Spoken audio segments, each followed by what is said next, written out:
Now, I was born knowing my inner world is enriching the outer world. To some extent, it is more powerful than the outer world.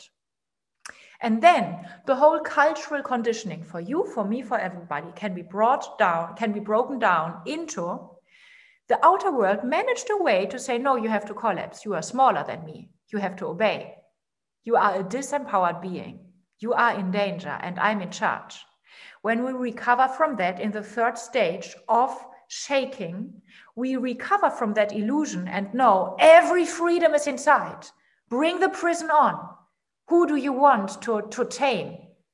Who do you want to put into the prison? I'm free. I can't be anything else but free, no matter about the circumstances.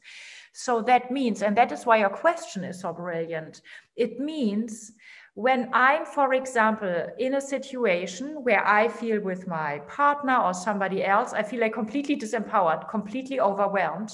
And then I'm like, I have to tell him. I have to clear that stuff. I have to go to him and let him know everything and you see this charge and it's all only here. The rest of my body is empty and disempowered and I'm so angry and I need to clarify the situation with him first. And that's part of the illusion. That is part of, I need the outer world to cooperate in order for me to feel free. And when we step into the new/old matrix inside, I know, Ilan, you can clear out the stuff with this guy somewhere else. First of all, self-care, inner world, empowerment inside. So that is why you have to change the state of your nervous system, which means don't skip the first step of clearing it up inside. And from there, it's almost like I could say, stop worrying about when to talk with your partner about that or how to talk.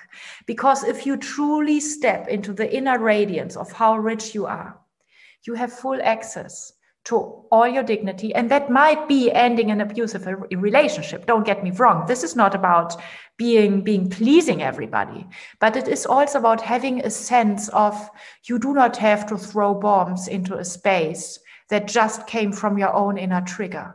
So there is a combination or reunion of you being on point with what you communicate then, the right timing, the right words, and like being very strict. Like, this is a boundary. I need you to not cross that again. We have to clear that out. That's not okay. It's a no-go for me.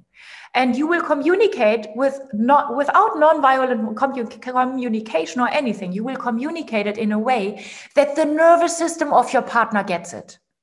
And at the same time, the nervous system of your partner doesn't get you blaming him or her for the rest of the misery in your life, but just being very much on point.